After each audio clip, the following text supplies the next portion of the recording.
ya kan? Rahayu, rasa hayu, rasa yang cantik, ya kan? Rasa yang indah, beautiful, kan? Lah, yaitu rasa itu dibilang kita kalau sudah bisa merasakan apa yang ada di dalam diri kita, maka diri kita akan memancarkan cahaya kasih itu cahaya kasih itu sendiri. Artinya aku ya sini, makanya di salam rayu kan gitu.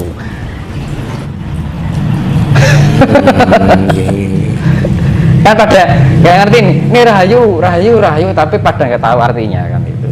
Nah itu yang artinya seperti itu. Rahayu itu adalah rasa ayu. Dengan rasa yang kita miliki kita bisa merasakan rasa itu tadi, yang diartikan kita bisa include dengan sifat-sifat Tuhan, maka akan terciptanya hayu, pancaran yang indah. Kan enak atau kalau ada suatu pancaran yang indah, berarti kita sudah mewujudkan sifat Tuhan, ya kan?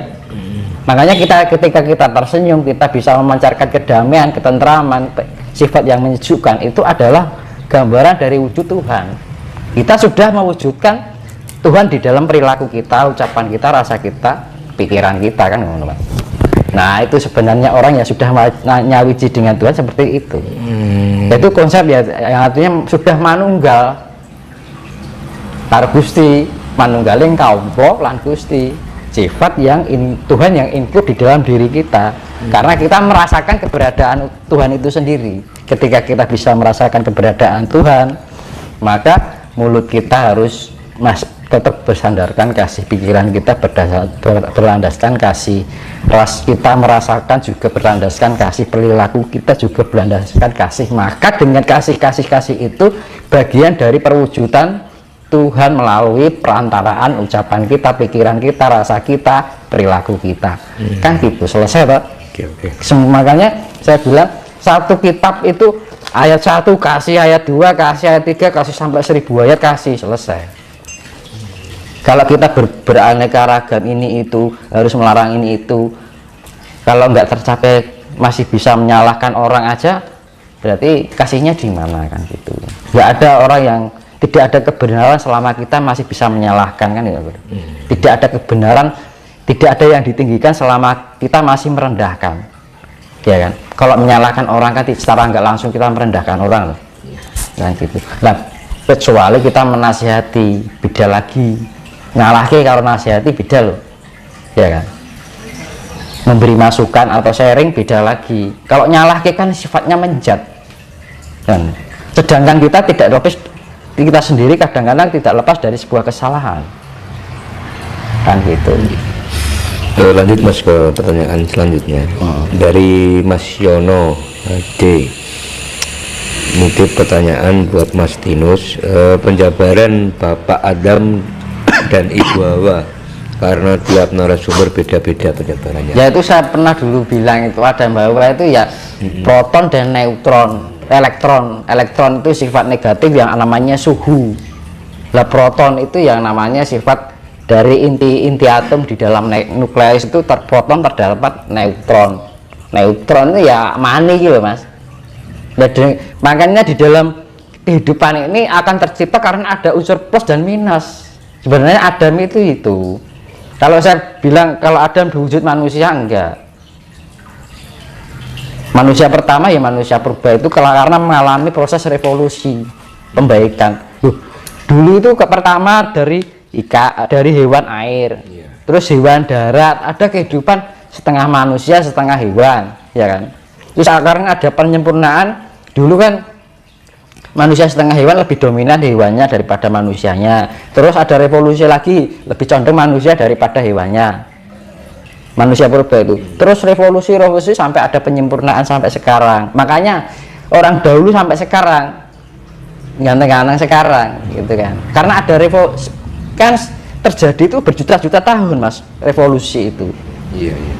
Pembaikan akhirnya penyempurnaan fisik, tapi kemurnian secara jiwa luntur.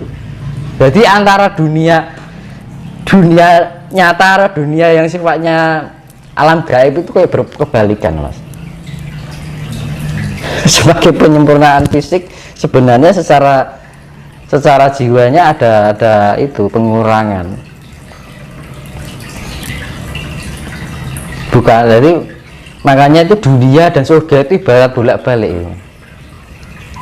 Enak di dunia belum tidak apa, ibaratnya ya dampaknya di sana nggak enak kan gitu, alam bakal lah berarti. Kalau kita bisa menerima ketidakenakan di dunia, justru kita akan menemukan kemuliaan yang ada di sana. Kan gitu sebenarnya. Di dunia karena surga berarti wali-walian.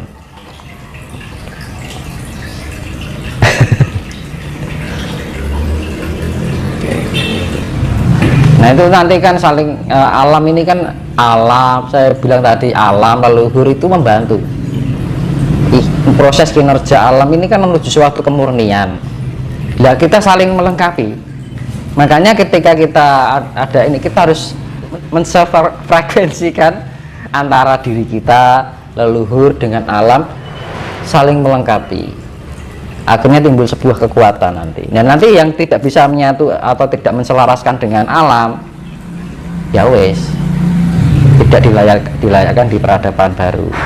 Makanya kan sudah diiling-iling dengan sedini mungkin, ayolah bangkitkan potensi ada di dalam diri kita untuk bisa lebih mengenal jati diri kita. Asal usulnya dewi ngendi, asal usulnya dewi kok Gusti Allah kan gitu loh Mas. Iya kan? Nah, sifat Gusti Allah ya harus include di dalam diri kita biar kita bisa manunggal. Kan gitu. Karena untuk menciptakan kita Tuhan itu bisa manunggal di dalam kita, harus kita bisa merasakan keberadaan Tuhan itu sendiri di dalam diri kita. Nah kalau sudah merasakan keberadaan Tuhan, maka segala tingkah laku, perbuatan, pikiran, rasa, dan ucapan kita berdasarkan kasih. Karena sifat Tuhan itu adalah kasih. Balik ini kuno meneh Mas. Iya tak? Karena wes kuncinya satu adalah kasih. Karena energi dari alam semesta itu adalah kasih. Sifatnya pemeliharaan. Power dari kekuasaan alam semesta itu berdasarkan landasan adalah kasih. Iya kan? Cahaya dari ilahi itu sendiri adalah cahaya kasih. Wujud dari Tuhan itu ya kasih itu sendiri, cahaya kasih itu sendiri. Tapi kehancuran itu manakala dunia ini terjadi krisis kasih. Ya, kan kita kan sudah terjadi krisis kasih, Mas. Iya tak?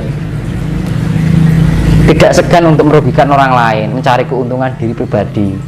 Yaitu karena pengaruh imperialisme, hedonisme, kapitalisme, konsumerisme, hedonisme, ya kan? Ya karena akhirnya kembali itu. Makanya dulu saya pernah bilang yang menjadi titik kehancuran dunia itu akibat imperialisme. Jadi dari suatu kekuasaan negara untuk mengambil kekuasaan dari yang lain untuk dimanfaatkan. Terus kapitalisme membebaskan suatu orang untuk mencari keuntungan yang sebanyak-banyaknya. Kapitalisme, hedonisme apa untuk mencari hal sifatnya kematerian agar tidak mengalami kehidupan yang menyakitkan hati. Kalau kita tidak punya apa-apa, akhirnya kita nggak bisa apa-apa, nggak bisa beli ini, nggak bisa beli itu, akhirnya direndahkan orang. Akhirnya tercipta individualisme, egois, nggak mau, hanya mencari untung diri sendiri. Lah kasihnya dari sifat individualisme berarti sudah kehilangan kasih kan gitu kan. Nah kan. Terus konsumerisme akhirnya apa? Orang dengan meningkatkan taraf hidup itu dengan memiliki mobil mewah, kita bisa melakukan pembelian ini pembelian itu karena pengaruh dampak itu tadi. Ya pengaruh, makanya kan dulu saya pernah bilang kehancuran dunia itu ya dari imperialisme, kapitalisme, hedonisme, konsumerisme, ya kan, individualisme. Ya sudah, itu bukan dari budaya kita dan negara kita sudah ketergantungan dengan itu. Nah ya, ya akhirnya itu. Nah, jalan satu-satunya adalah kembali pada kemurnian. Ya akhirnya apa ya, dampaknya kita akan merasa asing dari diantara itu. Ya nggak masalah. Gitu kan? Itu merasa asing di tempatnya sendiri. Yang menguasai adalah para Kurawa. Tapi pada akhirnya setelah Baratayuda berjalan, Pandawa yang menduduki, Kurawa habis. Awalnya dienak, dimanis-maniskan, habis manis, sepah dibuang. Itu wayang itu sudah menggambarkan itu. Dan itu akan terjadi ini. Manakala kita mempunyai jiwa-jiwa seperti Pandawa, nanti akan dimuliakan. Diinjak-injak nggak masalah, ditindas nggak masalah, dianggap edan ora apa-apa kan.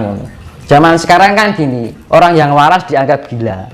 Yang gila merasa benar, merasa waras. Bolak-balik zamannya diberi yang seperti itu.